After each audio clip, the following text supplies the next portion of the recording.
Well, that's great that you've told your body that you're going to be back to school. That's great that you scheduled that with yourself. There it is. Okay, we're good. Just slightly 2.5 minutes late. Call the utility committee meeting to order. Kathy, could I have the roll? Hicken, Here. Walther, Here. Hayes, Here. Could I have everybody stand for the Pledge of Allegiance? Mr. Cooey, would you be willing to lead us? Yes, sir. I pledge allegiance To the flag of the United States of America and to the republic for which it stands, one nation, under God, indivisible, with liberty and justice for all. I'd like to thank everybody for coming out on a relatively cold night. Winter has returned, and in the interest of moving this meeting along, I think we're going to dive right in. I asked Nathan to give the utility committee an update on a couple of things that are specifically utility related that have recently come across our emails. So these should be short, but with no further ado, I'll turn it over to you, Nate. Yeah. First off, for the meeting, is it next Monday? You'll have a resolution for a purchase not to exceed $13,500. We have had a failure of the automatic transfer switch for the generator at Water Plant 1. It seems to be directly related to rodents.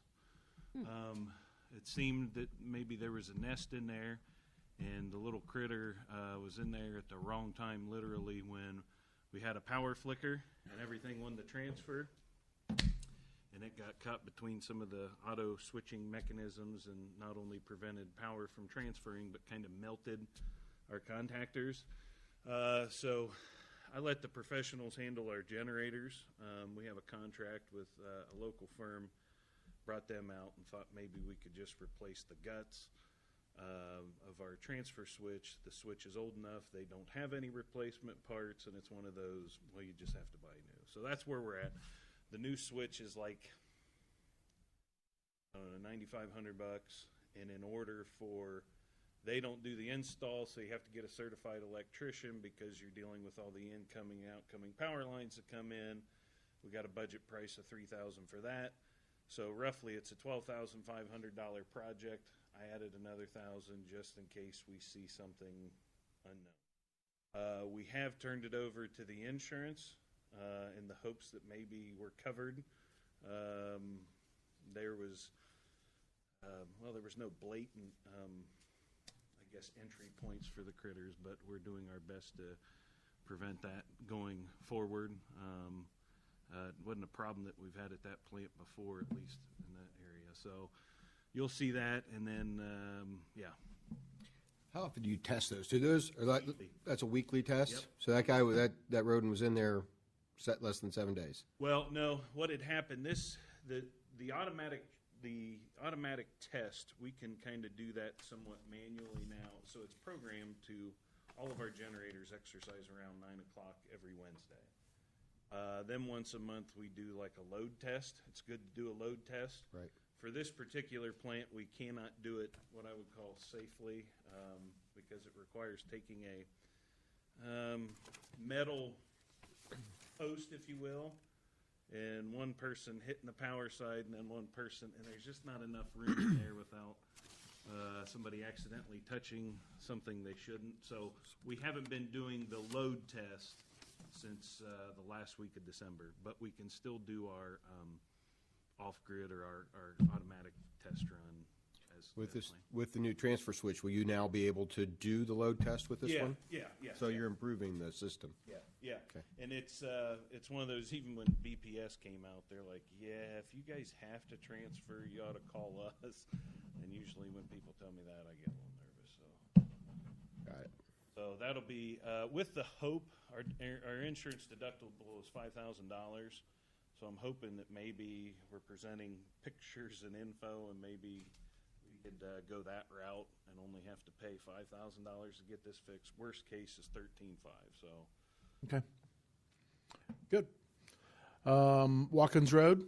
Yeah, we encountered a leak, I would say a couple weeks ago, this started to surface in an area that there were already some cattails growing. So we're thinking this leak had been going on for a while.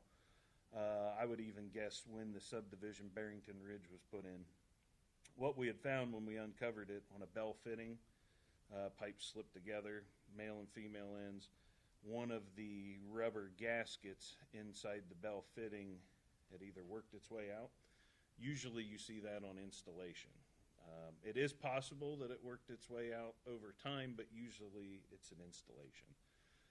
That whole area, the system up there, it would not have been ideal to depressurize that whole thing to fix the pipe, just because of the amount of time it would have, taken us to kind of drain some of that area, then to get water flowing back up through there, and probably, well, we had a plan that maybe only 50 homes would be out, but we were planning for 200 if we came to a boil alert, just because of the way the system is out there. We found a part that our part supplier was hesitant to sell us because it was a cheaper alternative for a place that works off a commission, if you know what I mean. They're made specifically for all types of pipe, and this gland fitting, basically the way it worked is, well, we were able to use a fitting to push gasket material down in and kind of lock it down and stop the leak and do it live. Pretty happy with the results. We didn't have to, kill the system out there on a Monday, so I was kind of happy about that. Is that anywhere near a 90-degree bend or anything? No. So you're not going to have a hammering issue with the water line? Yeah, no, it's straight pipe, straight run, just north of Wind Ridge is where it was. So, but the way the retaining gland on it, we've got, it almost looks like a anchor. That's what I'm thinking. Yep, for a that's what I was thinking. You were near 90 and it hammered the anchor away, so you were... The other thing it could be is there a high point? Is there any chance it's got an air pocket in it that's allowing it to fluctuate? Not at that point, because it's coming uphill. Mm-hmm. The high point would be closer to Jefferson Ridge. Maybe it could have, but I'm just kind of glad it didn't. Yeah. Go the other way. So yes, but so that was. We called around the staff. There's replacement fittings and fix them quick type of fittings for everything that we do, and the guys kind of checked down and found the manufacturer that made these and got in touch with our supplier, and it took a little longer to get it, but the result was great. So I'm pretty happy about that. So Any other questions? How about River Forest? Can you give us a little, I really wanted the utility committee to hear about this. It's kind of I don't know, interesting is the right word, but. I think it's all interesting. I think that's a good word. We have a pre-construction meeting scheduled for the 6th, the morning of the 6th. Council meeting on the 6th, there's going to be a supplemental that we're coming to you because this guy did not make up his PO for this project before we closed the 2016 books. So the money that I had set aside for that project got... BJ has his hand up. No, and what I'd like to say is that we had a bid opening very late for the River Forest Lift Station project, and unfortunately we had no council meeting before the end of the year to award the contract for that. So we're coming to council on February 6th for a supplemental to appropriate the money. It's the same money we had budgeted for 2016. It's not new money, it's the same money. It just rolled back into the account because we didn't have the contract awarded and signed prior to the end of the year. So it's not an increase to the budget, same money. And, we are asking for a waiver of the readings for it. It's the only thing on the supplemental for that. And I recommend approval of it so we can get the contract signed and do the pre-con. And like I said, I think I just wanted the three members of this committee to hear that beforehand. Just sometimes questions to waive readings raise red flags in all of our heads, brains. So I wanted to make sure that at least with the three of us, the skids are kind of greased so that we understand exactly what it is. It doesn't mean you may not get questions on the 6th, of course, but Mr. King? I just can't enforce this is the same money we had in 16. It just rolled in back into the water fund. We're just reappropriating it, so it's not an increase to the budget or anything, so. Okay. Any questions? I will take my appropriate 40 lashes for said infraction. It was simply a budgeting matter, so. Totally Nathan's fault. Yeah. Might be your gut in the way. If Nathan wants it to be his fault, You can own it, but he I'm can own doing it, but- everything. I am a team player, and I will fault. do whatever the team needs. Okay. I kind of wanted the item number 6 on our agenda to be the last thing. So I'm going to slightly go off course here and just say, is there anything anybody specifically wanted to bring up, almost like in an other fashion? Is that a yes, I have a Mr. King? question, but I think it's utilities. When the water main broke at the end of the road, like what's the main, like what's the schedule when you guys pave out? Like when you, Restoration? It Yeah, By I mean, you, yeah, and I don't care if it's by me. I just want to like be able to answer that question when it comes up. But I know it's probably a weather issue right now. is, and so what we like to do, we have a good process down as far as time between digs. You know, it's a little easier in the road because we can put down gravel and compact and things like that. So usually what we do, we at least let kind of nature and some of our efforts at least a month out. And gravity. Kind of do its thing, because we always tell people too, I don't want to come back twice, especially yards. Yards, you can't compact mud. Roadways, you can, Right. things like that. The trouble is now getting the asphalt. Of course, we could always throw a cold patch in. That's crap, and we'll be back. So probably more than likely, this will not be fixed until April. Okay, When that makes the- sense. Well, and there aren't a lot of cars going in, because that's an intersection issue. Yeah. There aren't a whole lot of cars going, I mean, like what, 5 a day? Yeah. Maybe. Well, and if it's bad enough, we have some plates that we could put down, and if it is, we've done at some points, if we think it's settled. Oh, it's enough. fine. And I'm not really concerned about that. I was just kind of curious about the process, because I get asked questions and I would rather know than to have to ask later. If it was May or April now, we usually will tell people a month. We're kind of at the mercy of Right. asphalt. Okay, that makes sense. I thought so. Thank you. I don't have any other items. Mr. Walter, anything? I don't. Okay. All right, that leads us into the Southwest Licking Water and Sewer District discussion. I met with Nathan and spoke briefly with Mr. King. I think the concept I've got here is, for lack of a better term, for us to kind of listen to Nathan's synopsis and then pepper him with some questions. I'm sorry, Mr. King? You guys all print out. I didn't print out the whole thing. I just print out There's Kathy's. the guts of it. Yeah, I think Kathy has some even with page numbers on it and everything. So, and Nathan, I've prepared Nathan for that. In fact, he kind of welcomes the opportunity, right, Nathan? Woo! And That's a and small Mr. King print. as well.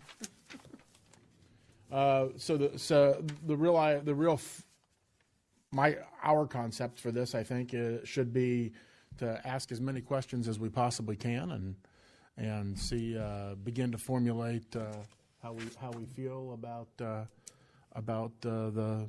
the agreement as in its draft form as it exists right now.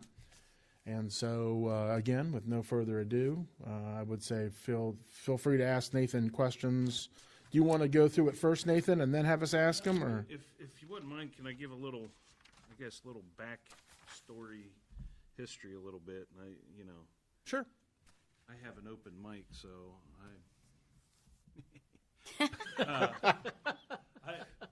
funny story, and I've shared this with some other folks.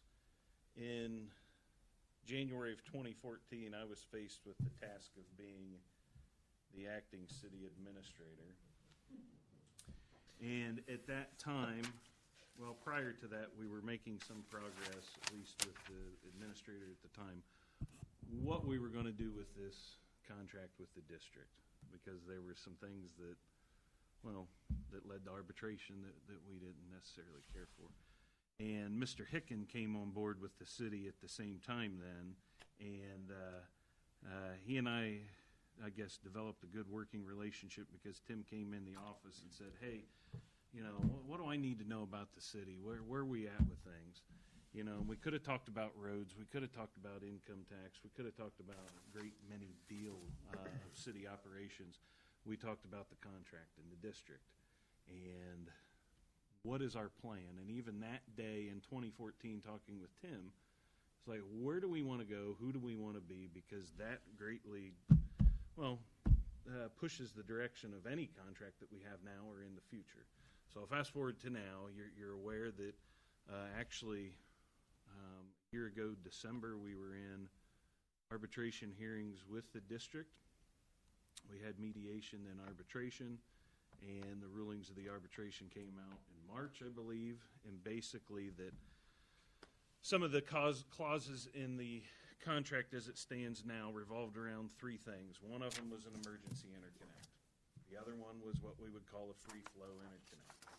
The other was service area territories type of things. That's some of the three things that the main part of the contract set out to kind of establish. The issue that we at the city had with this free flow interconnect was basically an exchange of water, not a sale of water with the district, so the district could use our infrastructure and efforts to go north and pursue some of their desires without paying rates or tap fees and things like that. So from our standpoint, we came out in a lot of the arbitration was based on, hey, we're willing to do whatever as long as it's fair, mutually beneficial. You know, we don't want to be on the bad end of the hose, if you will, on this. So we're at a point with the contract as it stands now. It's just kind of sitting there, kind of prohibiting us from doing anything, and really the district. So the arbitration came out. One property that started some of this dispute was what is known as the Fannin and Deagle property, which is now annexed into the city. The district, based on the contract, felt they had unabated access to provide water and sewer to that, which by the contract, the delineation lines, that would hold true, except for there was a common sense approach to it that we were a couple BJ King golf drives away from providing water and sewer to this facility, this site. What has transpired since then is the ruling of the arbitration said, hey, you don't have to do the interconnect, you don't have to do this, but the arbitrators ruled that water and sewer service shall be provided by the district because at some point they that's how they ruled. So that property is sitting there waiting for either A, the district to bring a water line down 310 South, or really for the two of us to strike up an agreement to make this work out. What has also happened in the process, if you, and I'm going to use our map here a little bit just to kind of point and mess with because I can. Can everybody see that? Okay. I can dim the lights if you guys. One over here too, so. Just as an example, here's up 310. This is Highland, and here's Scotland Ridge. So what has really started to drive this shortly after the arbitration ruling is Phase 2 in Scotland Ridge. Obviously, we already have water in here. The district has sewer. Phase 2, I think, is going on in here. I can't remember. Yeah, it's back in here. Terms of the contract, if we follow the contract to a T, that should be district customers, and they either need to be master metered.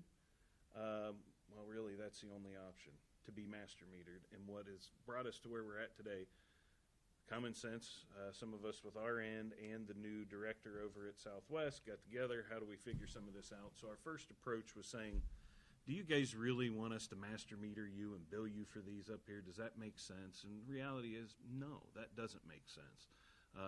So who should provide water to this site? So I might be getting a little off rails a little bit, but the idea where we stand now with some of the talking points, if you don't mind, I might flip ahead here just to, there's a signed copy, not a signed copy like executed copy, but basically a signature of solidarity between the administration involved on how do we go about this, But if you look at page 45, these are some of our talking points with how we attack this process. And what I'm going to say is, the director, the general manager, and I, and BJ, and our superintendents kind of working together. Number one, we have to approach this with common sense. The territorial pissings, if you will, I apologize, is kind of what got us into some of this mess to begin with. And maybe there's some aspects of maybe us overextending our areas and maybe them. How do we kind of focus on what makes the most sense for if we say that we're here to serve the residents?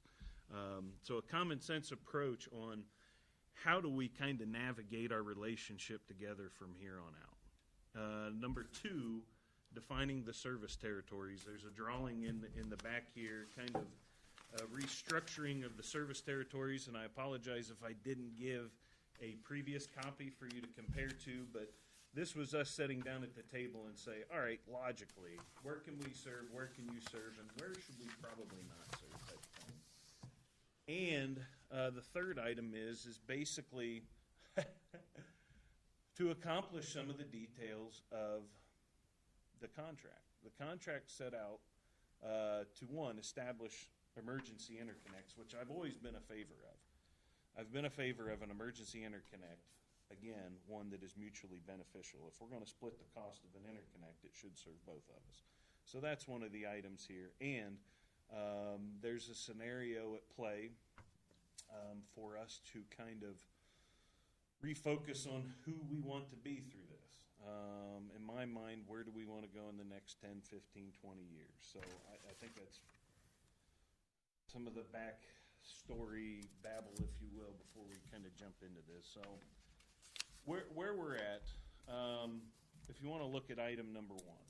So I guess with any contract or any agreement, I think that has substance, and that any of our current and past law directors have taught us, is there's always a give and take, and there's some give and take here within some of these ideas. So item number one, Beechwood Trails, Scotland Ridge Subdivision, Highlands Estates, and Jefferson Ridge.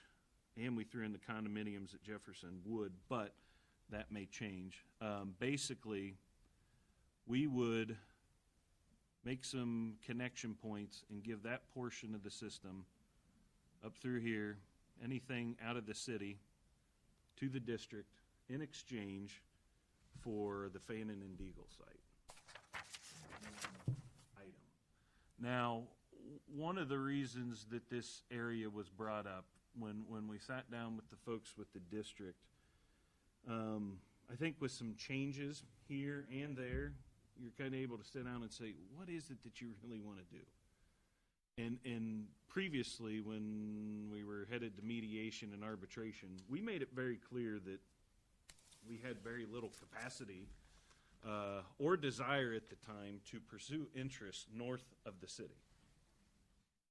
So through this change in process where we're at now, the district does want to go north. They have confirmed, and that's their plans, to the tune of putting $4 million worth of infrastructure in the ground to go out and around us, okay? And if they're going to go out and around, their idea was to come down 310 South to pick up Fannin and Deagle and some of this stuff down here.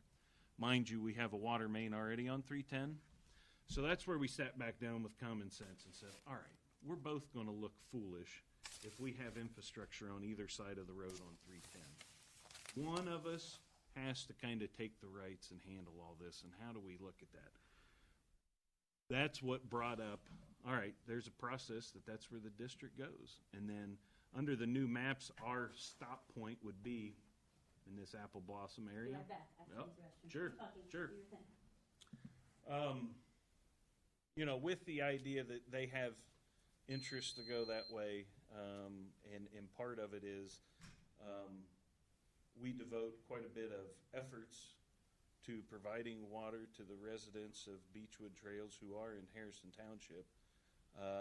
There's a option for us to kind of reinvest and refocus in our system. And what kind of brought this up, as you know, on the current budget now, And this is cash funds. We have about $425,000 to look at refurbishing, rehabbing the booster station that sits out in front of Kroger. A lot of this is with the idea that the properties within the Fannin and Deagle area and some of these other pockets that aren't connected in, they would be served off of that high-pressure booster station side. And in order to get water to them, one of the things that we looked at, we have to at least increase the pump size there at that building to make sure that we're providing sufficient water back around and kind of looping our entire system back through there. And still provide water to Beechwood Trail. And to still provide water to Beechwood Trails. My concern with that, and I think we've talked about it a little bit, our booster station, the elevation where it sets, and us sending water to the towers in Beechwood, we have to overcome a elevation change of 329 feet. We can only upsize these pumps so much before we start blowing houses off their foundation. Now, that's an exaggeration, but from a standpoint of producing too much pressure that really negatively impacts our system. So, might be getting ahead of myself here, but anyhow, part of the modified agreement would be say, hey, we do not currently in the Beechwood Trail system have any debt associated with that system, and that's why it makes sense to me, because back in 1987, the booster station and all the infrastructure in Beechwood Trails was built by the Licking County Commissioners, and it was, I guess, put under our control shortly after that. The district took the sewer rights.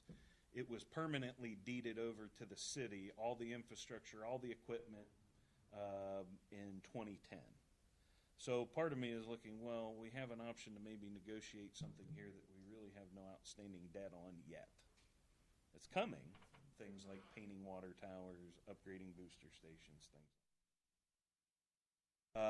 If we would follow the terms of some of the ideas that we presented here, so part of this is, all right, let's say district, you want to serve this and you want to go north. We wanted to put down a drop-down deadline to say, all right, they still have to run some water line connection points. They either want to do that or wait until their new water plant is online before we would make any adjustments to the contract. That could be 2 years, 2.5 years. Just kind of depends. But one thing that we learned from the arbitration is dates are important, and to make sure that we all honor our commitments, we should put down a kind of a drop-down deadline. We have yet to establish that. I think that's going to come out through this process of discussing with the bodies.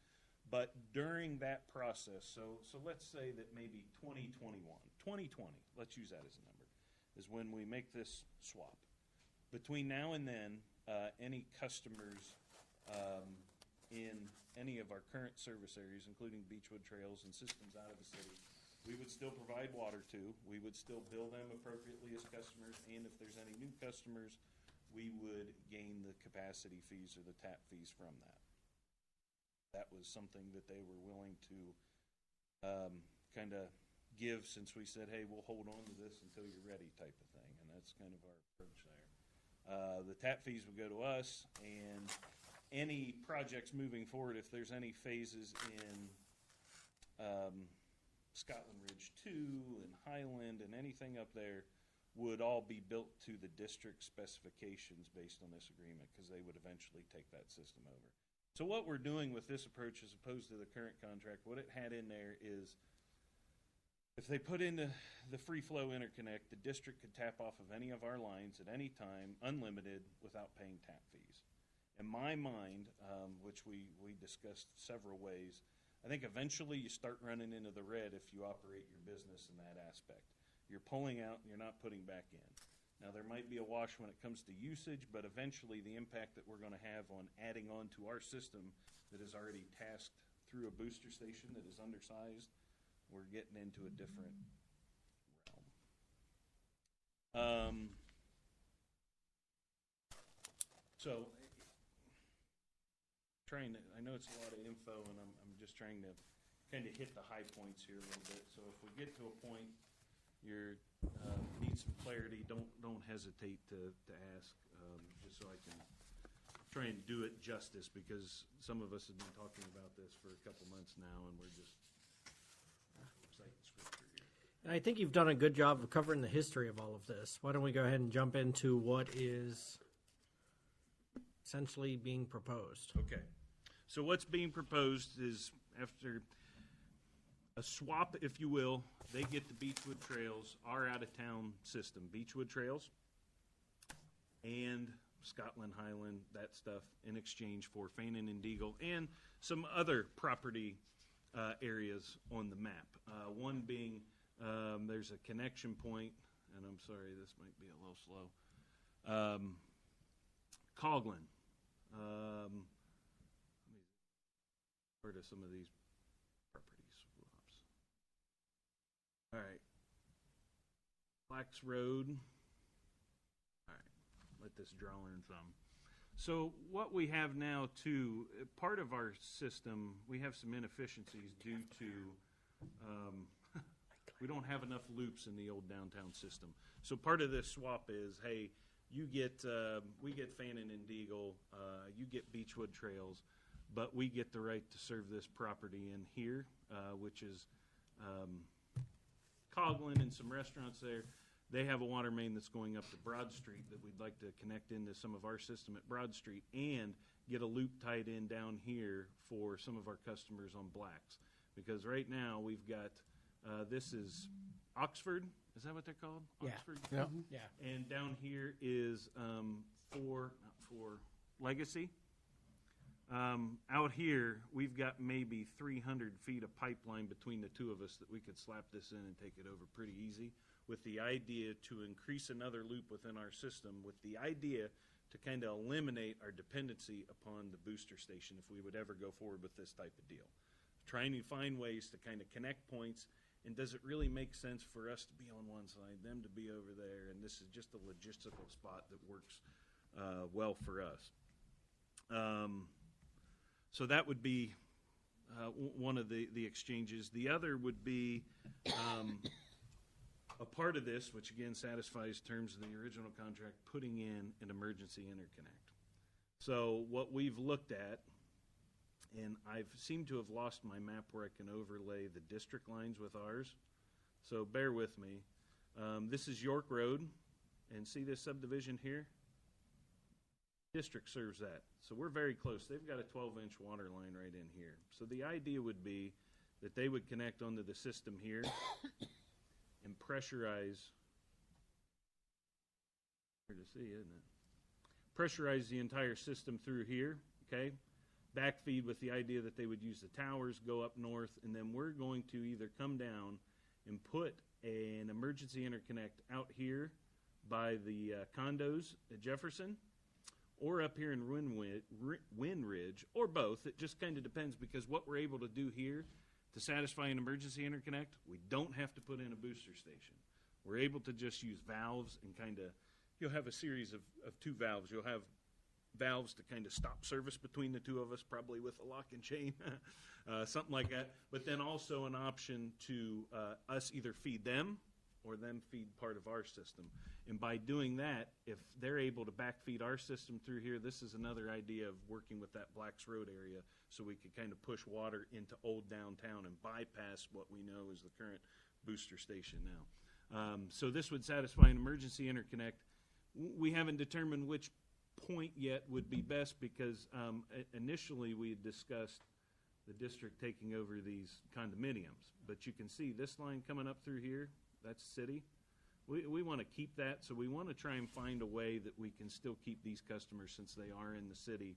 And originally, we thought it would be easier for the district to kind of make their connection out here and kind of feed through another way that I think I was wrong on my conclusions. But they're tapped right off of here at Broad Street. What we would have to do is probably come out here on Windridge or Watkins area and run a line to connect into this condominiums, or there's an option down here as they're working on this phase now. Maybe there's a way that we could get a connection point somewhere else. There's ways to work out some of these finer details. So that would be one thing. We would accomplish an emergency interconnect at this area, somewhere in this zone. We would also agree upon an exchange rate for water. One of the things that we wanted to do to kind of keep, kind of keep the cost down a little bit. One, if we can do a scenario without a booster station, that saves a great deal of money. And if it's a place where we already have infrastructure, we already have an easement, a right-of-way to work within there. And part of it is, too, instead of putting in meters to bill each other back and forth, basically, if it came to that point, we would just take the 30-day average from the month before and whatever the overage is, that's what we're charging you for. Each of us would charge each other a $4.50 per 1,000-gallon rate. It's a fair rate for them. It's a fair rate with us, minus the CIP. They won't gouge us. We won't gouge them if be.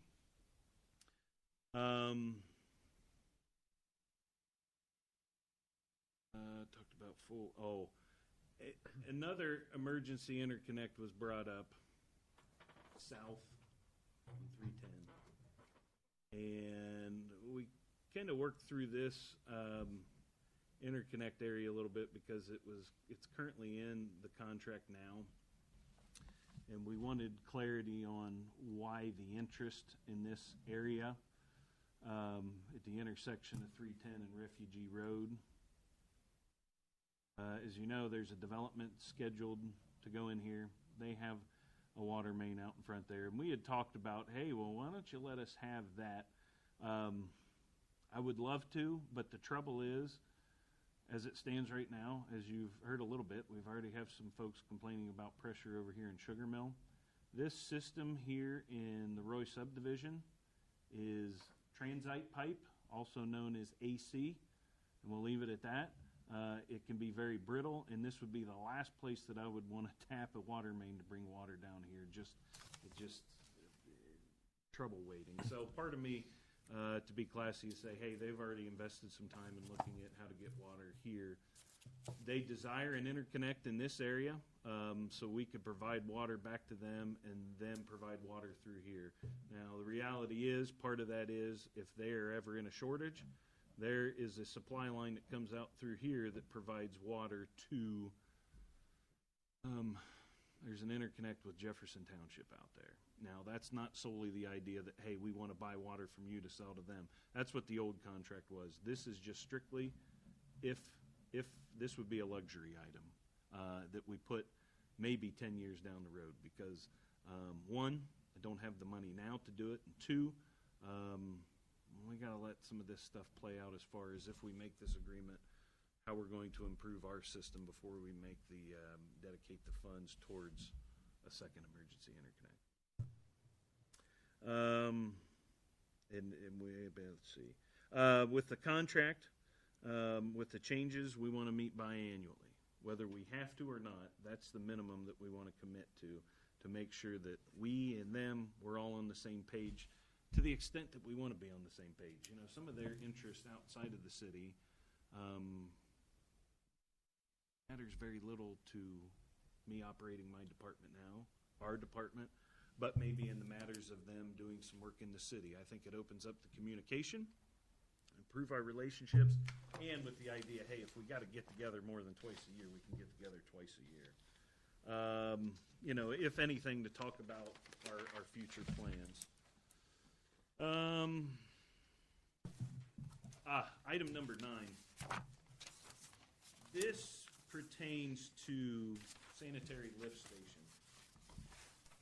In the area of Fannin and Deagle, now I've got the water mains on here now, but just bear with me. In the area up here, the district has Beechwood Trails. I forget how many pump stations, but if Fannin and Deagle is built and it comes to us, it'll flow to us via gravity. And once that gravity system is established, there's a scenario where they can get rid of several lift stations, and then we would gain those customers on the sewer end, which I'm in favor for because it kind of, it helps them. I mean, it makes sense. Do you want to continue, pump station, sewer systems come with their own headaches without pumps. You add pumps into it, it's another component that can fail, and it's a headache for anybody. So it provides an option for them for, sustainable service in the area. So we would gain some sewer customers, but every time we would get to the scenario where, hey, it makes sense to do this, we would have a discussion, and then we would adjust our service maps accordingly to say, all right, we're going to bump into, I'll just say Apple Blossom, just for reference point. We would then get together, be in agreement, hey, we're going to take this, even though they're out of the city, this is something that we want to do to kind of help with the presence up there. That makes sense.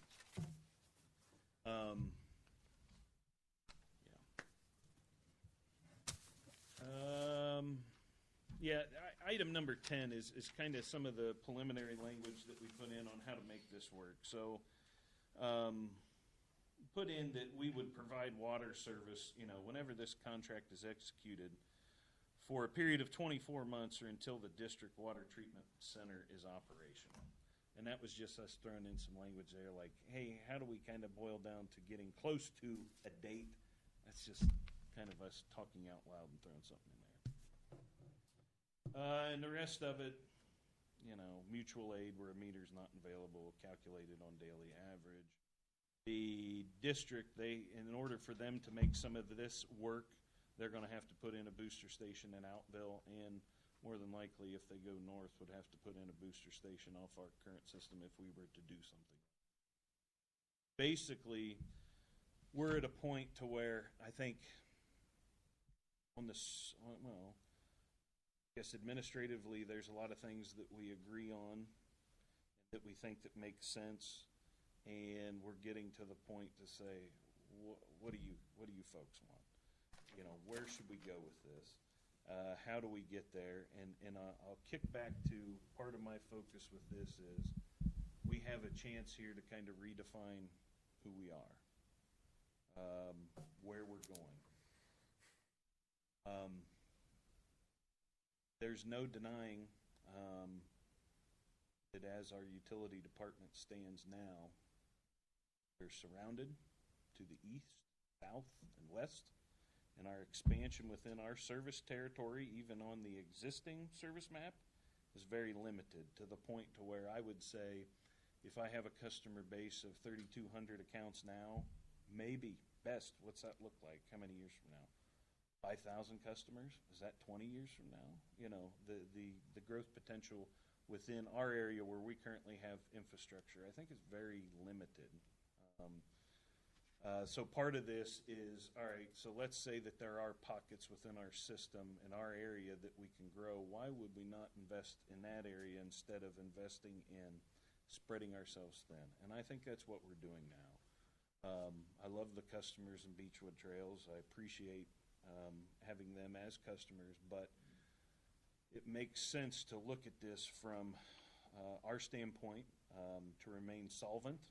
I know that's probably not the best word to use, to remain solvent as we move into the next 10, 15 years, but it also provides a lower cost benefit to any customer's city or district in keeping expenses down as other entities move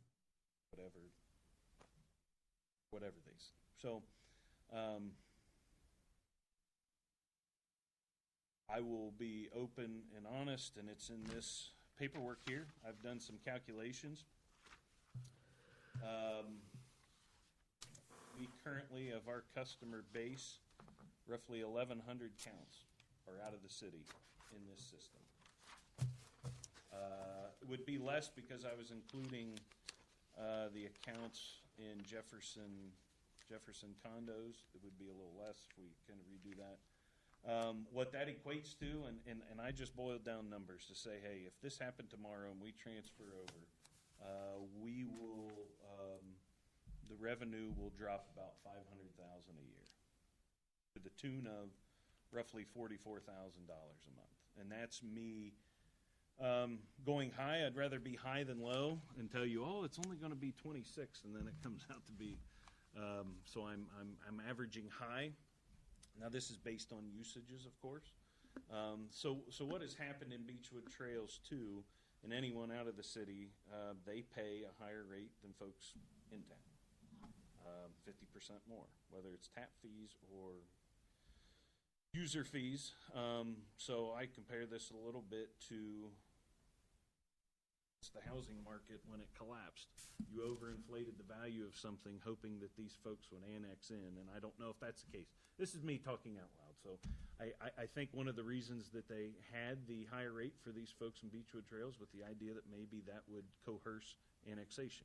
They got a sweet deal now as it stands being township residents. They get all the benefits and privileges that anyone else does. So for that to be, I don't see anytime soon that they become citizens of Pataskala. So we've overinflated the value of it, so it's not a 1-to-1 ratio. It's, well, 1.5 to 1 that we have to make up. So if we go forward with this deal, what we look at, and just the hard numbers and me using the high numbers, if we would lose Beechwood Trails tomorrow, our 2,200 some other accounts in town would see a $3 per thousand increase or a $19 per month increase to the water bill. Now that's just me taking some of the numbers, boiling it down, and saying, what does this look like? Now, not ideal, not the greatest idea I've come up with, but it's one to at least get us talking to say, where do we want to go with this? I know I keep repeating that, but do we want to, well,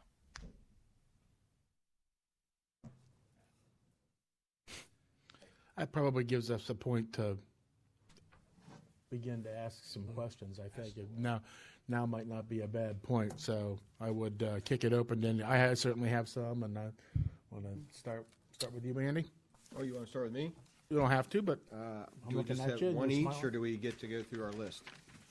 I think this is pretty important that we go through our list. Okay. Yeah. Yeah. All right. ask away. All right. So, Nathan, just a couple clarifications. The Beechwood water tank, Yeah. would that become a district water tank? Yep. Okay. Both. And that's infrastructure that we did not pay for? Correct. Okay. So I was just making sure that was, Which is odd. One was built in 86 and one was built in 87. okay. And the district's aware you're talking about painting in 2 years and that kind of stuff. It's a $550,000 budget item. That's what I was going to ask. Are they, the maintenance they're is aware. coming due on those? Yeah, and, Okay. and that's some of the things that we talked about in our meeting, that these things really haven't been painted or touched since then. We have inspection videos and things that kind of shows the overall health, and it could use an inside and outside coating. It's due. It really is. Okay. I have a question. As a city, well, okay, so this is just a clarification question since I'm new to all of this. But by trade, I'm going to use the word trading, Beechwood Trails. You said the revenue would go down, obviously, because we wouldn't have that income from their water. But the money that we would have to put into the booster station and into the other items, would it eventually average itself out? Because the way, I think I hear you saying is that if we don't trade it out, we're just gonna overtax the booster station, and then you have to put so much X amount of dollars into the booster station. So by trading out Beechwood Trails and the other places around, you're removing the extra stress on the booster station. So does it eventually average out to where the money you're losing from Beechwood Trails and the money you're saving from putting in possibly new motors, new high-end things, does it eventually make sense money-wise? From an operational, and I mean day-to-day operational standpoint, no matter how I work the numbers, and I hope they would work out in my favor, doesn't show us breaking even. Because what I was hoping to prove, and I boiled down to, our pumping costs and electrical costs. Right. That's really, to Beechwood Trails, that's maybe, I think, I can't remember off the top of my head, maybe $60,000 a Yeah. year. That's what you use. So it's one of those that where we kind of get ahead is not investing in infrastructure improvements that, one, we probably have to take debt on, and two, we'll never get that return back. And by that, I'm saying, so let's imagine, well, and this is the example I like to use, and this was one of the first meetings that I had with Lee when he came over. And let me zoom. I'll point to the exact area. Zoom in. Right in here where our water towers are. See them? I think they're right there. So I told Lee, we sat across from the table, and see these farm fields up here? I told him, let's say next year, they want to put 500 homes in here. Who gets to serve that? He says, well, we do. And on the current contract and even the next one, how we modify it, they're 100% right. So in my mind, why do we want to invest in, let's even say, painting the towers at a cost of $500,000 to $600,000 that we're never going to get out of it up here? So we're throwing money, and I hate to use the example, it's like a pool. I mean, we're going to just keep throwing money in. At what point do we get that back, right? There's a point to where you say, well, okay, it's nice, but if we're in the mission of kind of giving the best services possible, I can't tell you moving forward that I'll stop there. No, that makes sense. So I just was curious about. Some of my figures, and I can't remember, I have to look through here. So I went through our CIP and I copied you some of this stuff in here. And I identified if we did this deal, there's $2.6 million worth of projects that we won't have to do as a result of this. There was one that I forgot, to the tune of $4 million, Water Plant 1 upgrade. Okay, so at some point, if we continue to grow and have an inefficient system, at some point, the bill for Water Plant 1's going to come due. So if we're producing 800,000 gallons of water a day, I've kind of figured if we go a different route, we're going to go closer to the 500,000 to 600,000 ratio, which allows us to operate Water Plant 2, and then we could use that as maybe a build out for the future and say, hey, at some point, our growth needs to be balanced with the cost of, well, our cost of upgrading infrastructure that we may not see a return on. Okay. If a developer wants to come in and pay for X, Y, Z, then we could be in. I think the district is more poised to do some of that than we are. I hate to say it, but Okay. Thank you. Did you say that was your Water Plant 1 upgrade? Okay, and that's slated for 2017. well, and I keep backing it out. Yeah. It eventually started at 2.7 for that? It started at what's that? I think it's an unfunded CIP. It is. It's Yeah. unfunded, Yeah. and a lot of these are. It's just me showing the So- ones that we identified that at some point, do we do? Was that 2.7 in addition to the 2.8 you just mentioned? Was that Water Plant 2 sounds like the 2 point. No, you mentioned that when you look at all the CIPs, it's 2 point something. Is this in addition to it? Yes. With Water Plant 1 and 2, with this potential agreement, is there any way to, I don't know if I'm asking this right, but with Water Plant 2 being the newest, what does it produce? It has What's its max? capacity of 900,000 gallons a day, and we're pumping maybe 500,000 out of it now because we're paying debt service on it. I'd be damned if I'm running that more than Water Plant 1 for obvious reasons. Under that scenario, we could pretty much back Plant 1 down to just an emergency backup.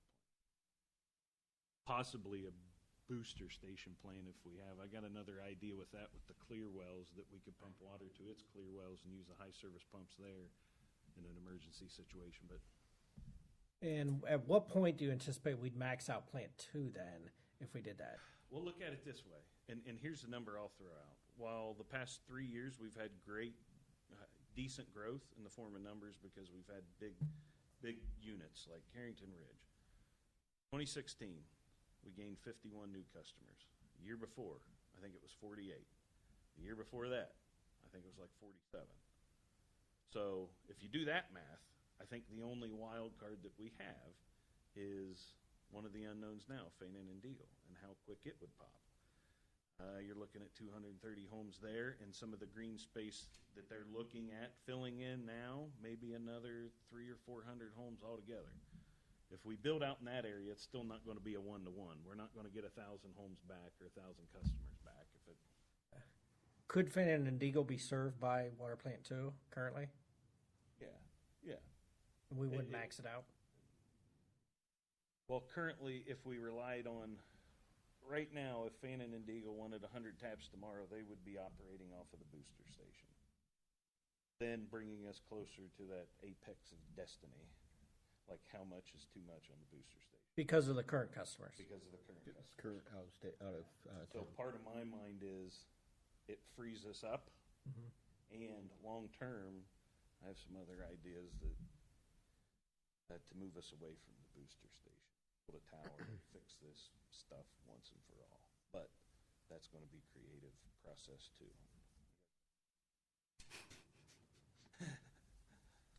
Stay focused on this. Stay tuned. Mr. Walton. A few more. In your paperwork, you had put a meter increase for the 3/4 inch taps. Oh, yeah, what page you on? It doesn't. Let's try the page. 7. 7? He's so happy the page numbers. He put those page numbers for some reason, have you. and that's why. So Yeah, Page so 7. the tap increases that you're proposing, the 21.5% increase, is that on top of the $3 per thousand increase? Well, I'll tell you, part of this too, I'll say, ramblings of a madman. I'm taking all my ideas and you guys get to see my verbal diarrhea on paper. Part of this was originally, if you recall, last year talking about rates, one of my thoughts were, okay, so. We talked about the taps. Yes, and that's just me putting this in here as an idea of me kind of taking it to the end to say, all right, So- I at least came up with something, whether or not we do it. So I guess, are these connected in any way? Or if you did one, could you not do the other? Is it, how do they work, or do they have to work in synchronous? Because if you make this choice to do this trade, essentially, do you have to do both? No, currently in that little financial structure thing that I did. Which page was that? 4, 5, and 6. Which page was that? 5 and 6. Okay. And if you look on page 6, where I was just trying to figure out, like, what could we grow to and what could we Yeah. maybe see in capacity fees? I saw That's that. based on the current rates now. That's just me, whatever our tap fee is now, just. But I'll tell you, can I diverge a little bit? Part of my plan, whether we do this deal or not, there's one thing that I think we have to, in my mind, I've committed myself to, barring something major like water plant rehab, in order for this system to work, no matter how we adjust the rates, we have to do cash projects year to year. We are not in the position to take on any more debt. And the reason I'll say that is, well, here's an example. River Forest, that's a cash project. The $400,000 that we set aside for the booster doesn't mean we need to spend it all on another project, something different. This is cash. So moving forward, and that's some of our getting into the plus after we've met our debt service payments based on our CIP, so we're able to use some of our capacity fee monies. Moving forward, I think we're going to have that same model, because my hope and plan is 10, 15 years from now, as we get water plant 2 and that stupid tower paid off, we can start rolling back the CIP charges. Because right now we're set up, we got 2 funds. One to pay basically our operation and upkeep, BAM, right now. The CIP strictly is to pay off our outstanding debt right now. When we get that paid off, I think it has to go away. I think it has to roll off with the idea that, hey, even if we only spend $80,000 a year in pipeline infrastructure rehab, so be it. That's what we do. And in my mind, if we can kind of refocus and shrink our service area down intentionally, kind of sets us up for more success than trying to spread ourselves thin. So I didn't mean to, I just wanted to throw that out there. It's okay. Some of these capacity fees in here, I'm just throwing them in like you can see, and I just threw out, this was me. If we drop down in 18 and made this agreement with the district, and let's say places like Fannin and Deagle start popping, I put on there that, a 5% growth rate. I think that works out to 105 customers. And then when I figured in after that, only 88 customers, then down to 69, to again say, let's not kind of outplay our coverage a little bit. And with the idea, if we have to if we go this direction and raise rates, we look at it every year. So maybe there's a scenario to say, hey, maybe we only raise it 75 cents or 50 cents this year, and kind of see how growth plays out. Because if we've got a timeline, if we sign a contract with the district, and let's say we got 2 or 3 years, we kind of got 2 years to kind of take our training wheels off and see how this works and get an idea, knowing So- that we have a deadline. So Nate, so what I guess I'm trying to understand is the $3 is essentially zero growth. That's if it were Correct. today with Yes. no growth. Yes, it is. And anything with growth would be less than that Correct. on 1,000. Yeah, you're 100% right. Okay, just making And sure I that was understood what just you're saying. Worst case scenario, we do this and nothing happens. That was what I was thinking, Mm-hmm. because I think we've seen that happen before with other communities. So I think, yeah. Okay. Go ahead. So just going through some of the details of this agreement, you have in part one, A, B, and C, you have tap fees, and then you have them being received by the city. Yeah. And then you have a more of a detail analysis in C that says basically the fees for review and inspection are going to go over to the district. How does that work? I assume out of the tap fees, that plan review and stuff is built into that. Right. So is that something we're going to publish with the district and come to an agreement on, so they know per house they're going to get $500 Yeah. of the tap fee? Right. That would be, or, like it's set up now, like I'll use Legacy. It's the developer that's paying the inspection fees. Correct. So it would just be a scenario to say, hey, it's your system. Well, if it's out of town, that would have to be included, but their initial contract, the developer is with, Plans, though, will be reviewed by us. well. Yeah, I'm assuming in in the city areas. Infrastructure. Right. Yes, correct. But I'm thinking like Scotland Ridge, we review the utility specs, like, hey, but those houses, they're under the, Okay, so you guys have taken that into consideration. Okay, going on to 3. You have a rate posted here at $450 per thousand. Yeah. Is that forever? Is that 2 years, 5 years, 10 years? I would 20 years? say, I would say that could be an item that would be subject to our annual review. And the reason that we kind of came to this point, that it's in the ballpark of what our base rate is now, even though it's 460, they're kind of close to that mark, but what they were worried of is a rate that may upset some of their other. I would just be careful with that. Yeah. You need to, I would suggest at least defining it in a way, because it could be very easily be one-sided on who's buying the water, because that guy isn't going to agree to an increase. Especially if it's heavily weighted to us buying water from them or vice versa. So I would define that into some kind of term of looking at each other's rates and dividing it by 2 or whatever, adding them together and divide by 2, and that's what it is. So if they decide to increase their rates and we decide to increase ours, this rate goes up also. I got you. That's just a suggestion. No, that's a good idea. Mr. King, do you have a comment? And Nate, number 3, that rate for the interconnect, is that the emergency?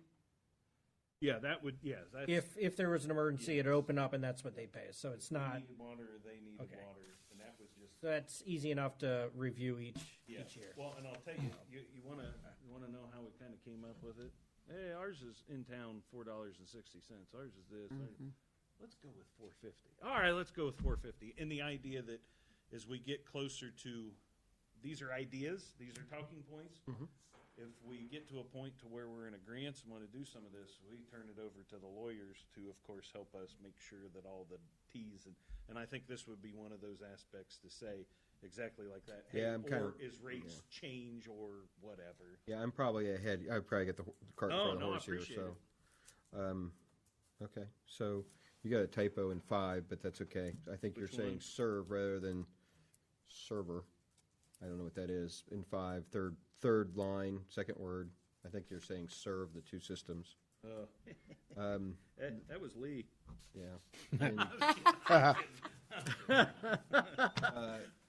In 6, the booster station that you're speaking of on 310. Yeah. Who does that serve? That idea there, and that's what we had to make sure. Because my first thought was, do you want this in so you could send water to Jefferson? And this was one of the sticking points with the arbitration. He said no. The only reason that they stuck with that idea is because in 2007, some drawings were done relative to this. And I think the thought was, well, we could kind of pick up and kind of brush those off and move on. I think there's a scenario, and we talked about, at that intersection, I don't think we need a booster station there either.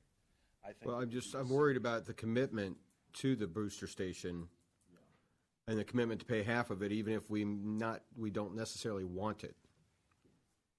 And that's valid comment, and I am of the same mindset. It was one, because I had to, why are you guys so hard up for this? And I think they were a little offended the way I approached it, like, why is this one coming back up?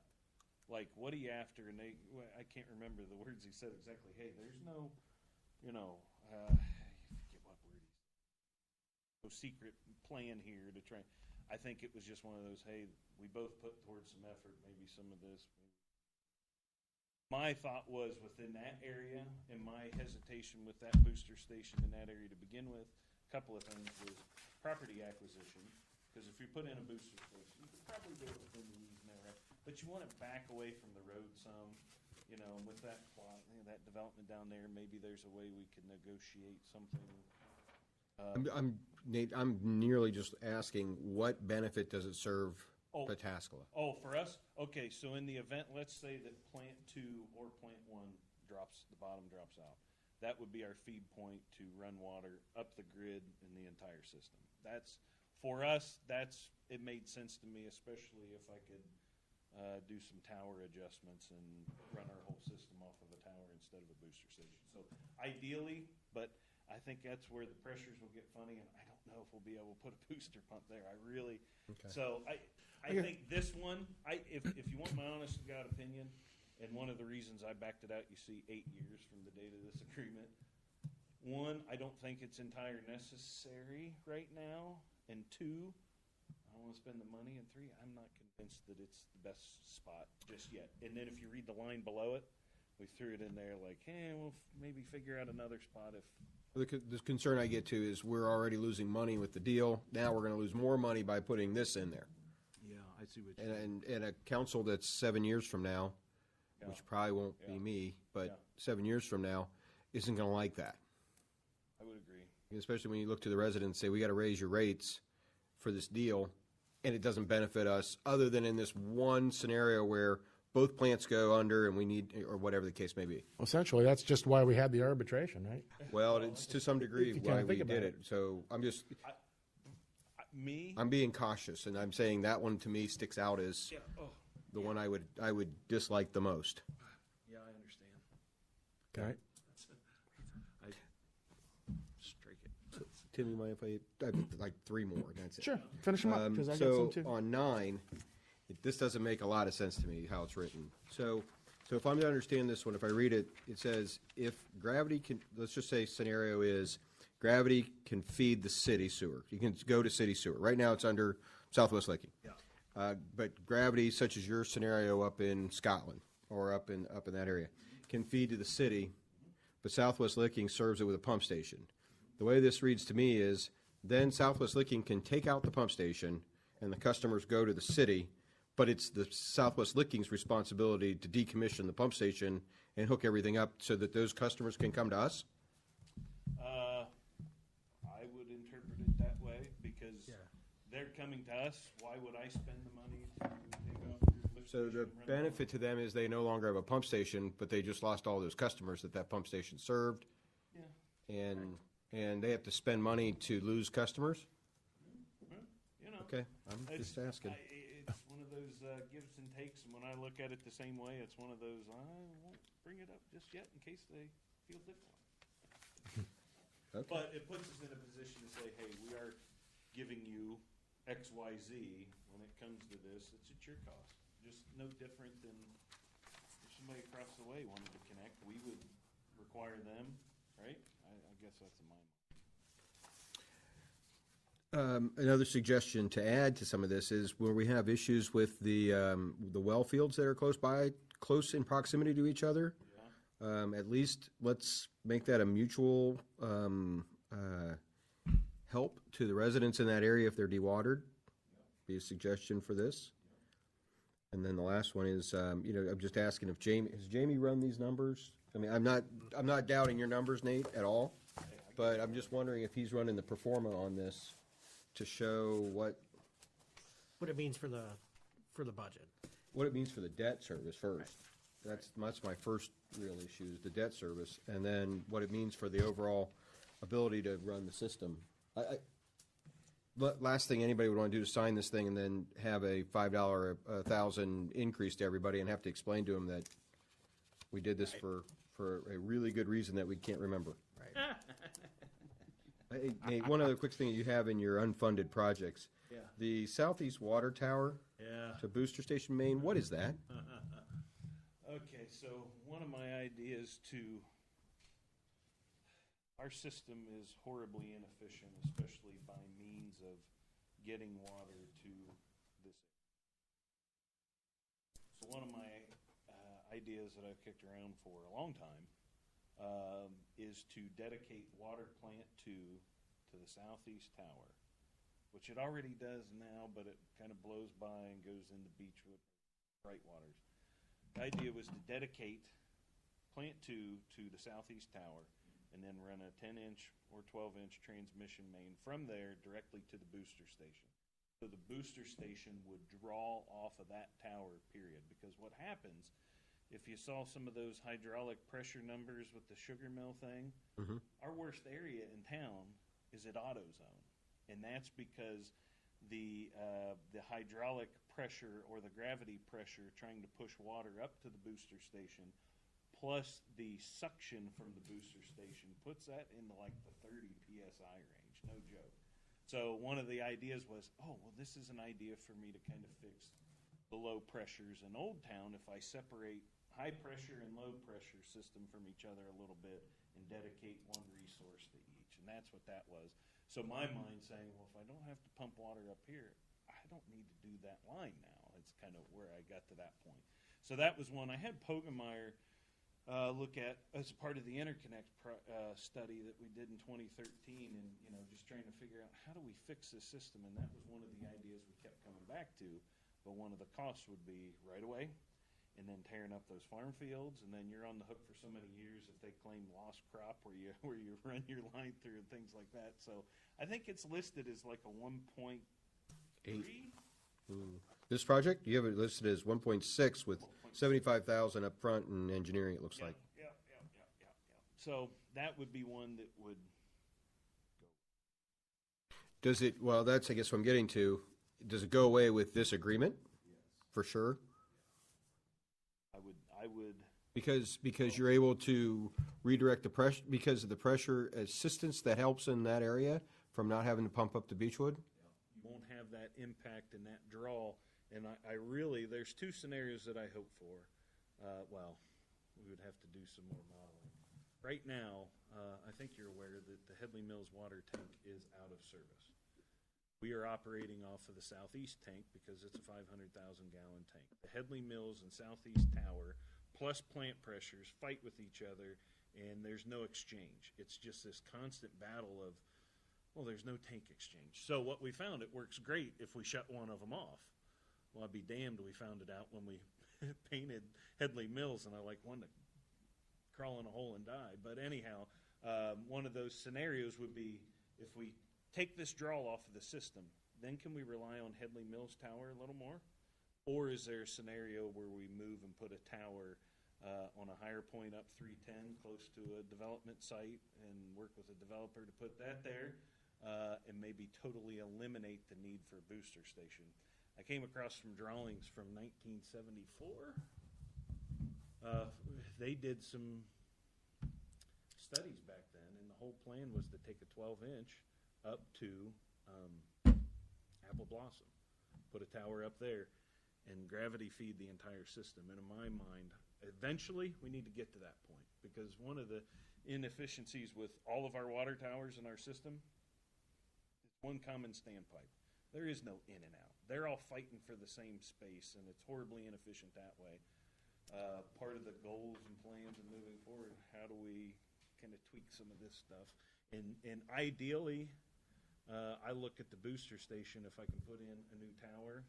Of course, with cash funds, we can't go into debt, and we got to figure out creative ways to do it. The booster station would be our backup water emergency supply system if we ever have an issue, or it's one way that we could push water to the district, and we don't need to put a booster station at 310. So and there's so many ideas, at some point I gotta sit down with an engineer and say, all right. Well, that's what I was gonna, next question, the other question I had for you was, with Jim Watkins, have you looked at any of his plans, the 3-phase plans that he had put forward for water? And how many of those plans, well, obviously the large pipe that would go up through Beechwood would go away. It was like 1.4 million, I believe. Yep.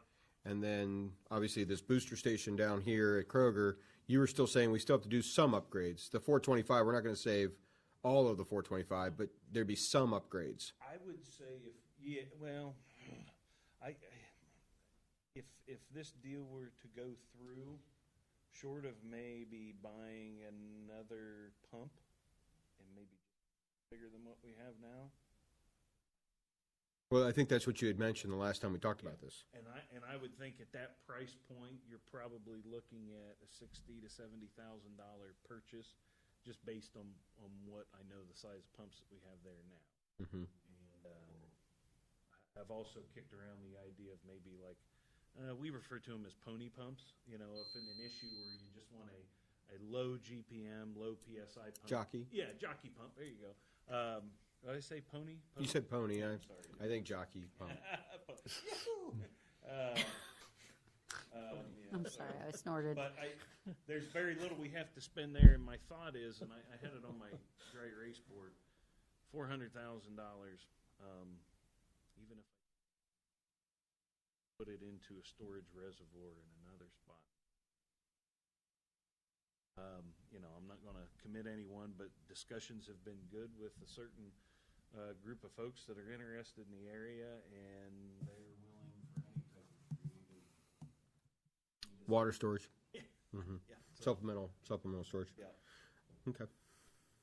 I had one other question and I can't. There was a third part to Watkins' proposal that was long range, and I think that was an additional line up 310, wasn't it? Well, it was an additional line going up to the towers, or did we cover that one? We got that one. That was the Beechwood Trails. That was Well, the other one was from southeast to the booster. There Yeah. was one southeast to the booster straight to the towers, and then a little connection point Yeah. in between. So you're pretty much going to be able to get rid of 2 of the 3, right? Yeah. Okay. And the other one, the other connection point, again, I say that's something when that gap in there by Deansway develops, hey, guess what? You folks are coming through. Why don't you go ahead and throw this in? So, yeah. I'm good for right now. Mr. King? And one point I wanted to make as far as the debt service is a good point, and, we'll certainly take a look at that, but also getting rid of the funded CIP items is certainly going to relieve some of the debt service costs to be able to pay towards that. And may I ask, Andy, what did you mean by meeting our debt payments now, or? After, if this deal were to go through, that's really the concern is, are we going to be able to fund the debt and maintain the system? Well, and when I did some of my figures, kind of backing out, out of town, they provide us about $170,000 in CIP revenue. A part of that equation, in my mind, if the growth is greater than what we see now, I think we can make that up. And I'm Well, kind but just to qualify that, you'd said 50 units, 50 customers came online last year, and you're saying at 100, I know it's doubling it, Right. but do you think you can actually you can't make up the 169 by an additional 50 customers, correct? I don't know. We can get it. We're getting in the weeds. If pretty I can far. just make one more point, that if you look at the 5-year budget, it is based on funded CIPs, which we're not going to have to do some of those. So, we're essentially not making up the 169 or whatever by just the customers. We're making that up by customers and also not funding through CIP fees, tap fees and everything that we would need to do this. So it's offsetting with some of those. Well, that's what I was kind of asking if Jamie had put, because Jamie's going to, if we think this is a large book, Jamie's going to put together 100 pages of an evaluation of this, and which is probably the right thing to do. It is. So that we can look at all those It items, is. the pluses and minuses on your maintenance, what you see as far as your replacement pipes and different things that happen 50 years down the line. How does all that happen? Because this will affect what happens here in the future, here into the future. And to answer, if we were to gain 50 more on the water side, capacity fees, that's 236,000. So if we were 50 over, until we get to that point, we'd be okay. But I wouldn't want to go into it saying, hey, let's guarantee 100 every year for 5 years. You won't see me. So the 169 that you're making, that doesn't necessarily reflect all out of town or in town. We don't know how many we had out of town and how many we had in town this year.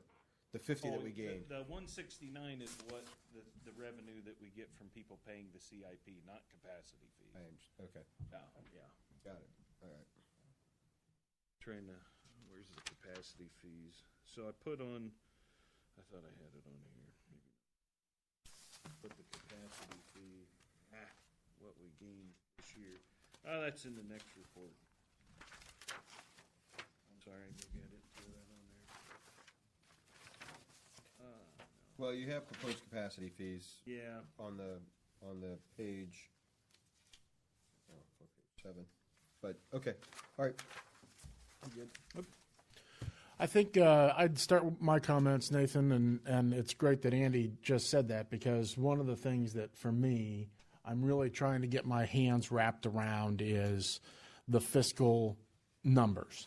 There seems to me to be a lot of, we talk about losing a CIP project and that possibly being an offset for what we're going to lose. However, some of the things that we've talked about, like I believe painting the water towers, is not currently in the budget. Oh, yeah. All these items. It's not funded. are unfunded. It's not. Yeah, it's not funded. So in essence, it does not go into this graph. Is that correct? That's correct. That And- graph is in and out as we speak type of thing. And the graph that I'm holding up is the graph for the water capital improvement, the 602 fund, which is, I think everybody knows, is going down. And at some point in the future, I think we realize that there may have been a rate adjustment as a result of that going down. And I want to get a much better grip on your statement about, okay, if it happened today, it'd be $19 a month that we may see an increase to people in our system. But to me, that it's not going to happen today. Right. And when you start to look at the money issues, I think it's going to really take some time before we know, when are we looking at a rate increase as a result of doing this. There's also a concern about, and I don't know that Beechwood Trails or having Beechwood Trails on the system still would affect this, but the what's the right word? The catastrophe. How much more danger are we in as a result of a catastrophic type event that's not covered by insurance? I don't know what that would be, but that's, and then the long-term idea of, are we going to expand? And if we are, where would that even be? It's not the only place that I think is, maybe in the Headley's Mill kind of direction. And I'm not advocating that necessarily be developed, but that's the only place that I could see that. With that in mind, I do have a couple of questions. You talk about raising the tap fees, Yeah. and I would assume that would be that would be something that we've already talked about, right? We've already talked about not raising the water rates for people, but raising tap fees. And I guess my first question on that is, can we ask what surrounding people are charging? It seems to me like, the way you've got it here, the way we have it currently, an inch tap fee is significantly, or is $8,000. A 0.75 is 4.75, and I think you tried to adjust for that a little bit going across. You and I talked before. The the 21.5% increase is more like 36%. And so 27, is that what it is? Okay. You're right, 28. But what's the logic in those, and seeing if we can come up with a legitimate, what is a proper increase in tap fees that doesn't, I don't want to price development out by making tap fees $10,000 or something ridiculous, but a slight increase in tap fees I think is warranted, and I think it was going to probably happen anyway, whether this happens or not. Another question that I have is, I think you've answered, but I would ask both you and Mr. King, the time frames that you've got seem to be longer to me than kind of what I thought it might be. Timeframes for Implementing the agreement. And I wondered why it was so long. Go ahead.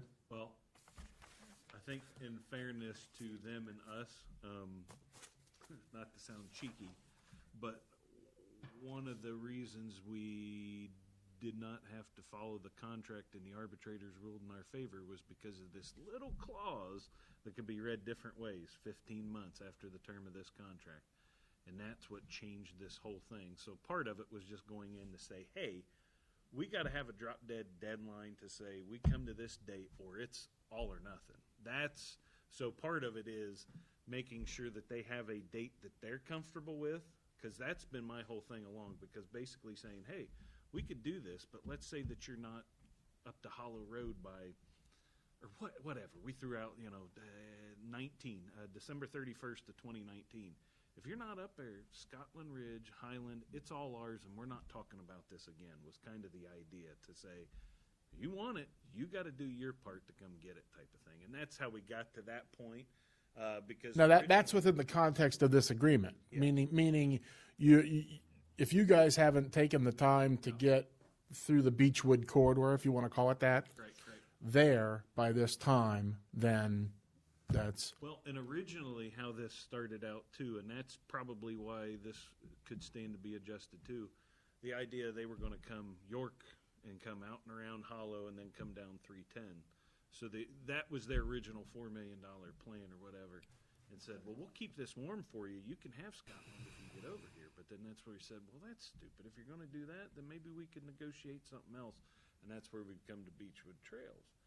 With that being said, the distances between some of our pipes to make this work is not a 2-year time period, unless they want to wait until their water plant, their new one, is online. That was some of the discussion. Okay. But logistically speaking, I don't think that them adding that onto their current system now is a hindrance. So part of me, I was okay with the longer time period, because if we did this, it gave us more time to gain new customers and get closer to,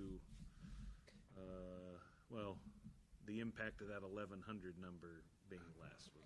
it's cash flow issue. Cash flow? Yeah, well, and customer growth. Yeah, just that instead of Well, I guess cold turkey. I guess the follow-up to that question then is the interaction between the what you identified as a key thing that was needed, which is that booster station upgrade. Is that still going to be needed because of the time frame that we're talking about? Are we still going to overtax that system because we're now talking about a period of 2 years when we have that budgeted for this year? And because, are we, the kind of a justification of the concept for that was why, we need this because it's taxing that. And if we're waiting that long, are we taxing it, and are we? In my mind, and at least what we do day to day, we always find ways to make sure people get water. Under this scenario, if that change would happen, at least in my mind, we would say we see the end in sight, and we need to make sure this system or these pumps well tuned, and if they got to run 20 hours a day, 22, I think that's a risk we take. I would rather take that risk than to put 70,000, if that's a number, into the station tomorrow, knowing that it's, you know what I mean? Like it would give, and this buys us time. That's part of it too. Buys us time a little bit instead of just immediately trying to figure out how big of a pump we can put in there. Well, maybe we say Mhm. that answers, but that's. That's all right. Yes. I'm sorry, Tim, did you have more on yours? I have some more questions, but I like the idea of playing off each other when it comes, so please go ahead. So one of the questions I would have is, have you taken any time to look at what this deal, as far as cost, financial implication is to Southwest Licking? I mean, obviously, you know what it is to us. No, I have not. And part of that is, and these are some of the discussions I've had with Lee, well, like I told him, part of tonight, and part of what I've done is trying to figure out how to make it work on my end. On his end, he's the one that's got to sell it to his board. And you know what I mean? Without saying I'm selling you a ketchup popsicle on the 4th of July. I don't think he's going to show you his winning hand. I'm not saying that. But if you were to take a look at this and say, well, I think it's going to cost the district, X dollars, and that's twice as much as it costs us, well, that gives us an idea where their negotiating position is going to be. But if it's a benefit to the district in an enormous amount, then there's a little bit of negotiation. I think I'm with Tim a little bit. I'm still worried about the loss of the customers, and maybe there's a suggestion with Beechwood Trails is that we do kind of a phasing out of Beechwood Trails. Maybe we don't give them all Beechwood Trails all at once. This is, we were kind of tasked with figuring out how to resolve some of these short term, like how do we get water at Scotland? How do we get Fan Deagle? It's obvious we would like to serve Fan and Deagle because we're that close. So anything here, this is us just getting everybody talking again, and I say any and everything is pretty much on the table. It's, you guys aren't going to hurt our feelings or anyone if there's ideas like that to say, hey, because me going into it, I won't lie, I'm enamored with the idea that I get rid of a significant headache. No, that sounds probably improper, but in my mind, one of the things that keeps me up is getting water up there. And when you go at certain points in town and you can see all 4 of our towers, it's like, man, this is ridiculous. So I think about that because here's one of the reasons, and why I'm glad we didn't have to depressurize at Watkins. If we had to depressurize that, more than likely it would have taken me 5 to 6 days to get the towers filled back up. So then we're operating off of the booster station for those 5 days.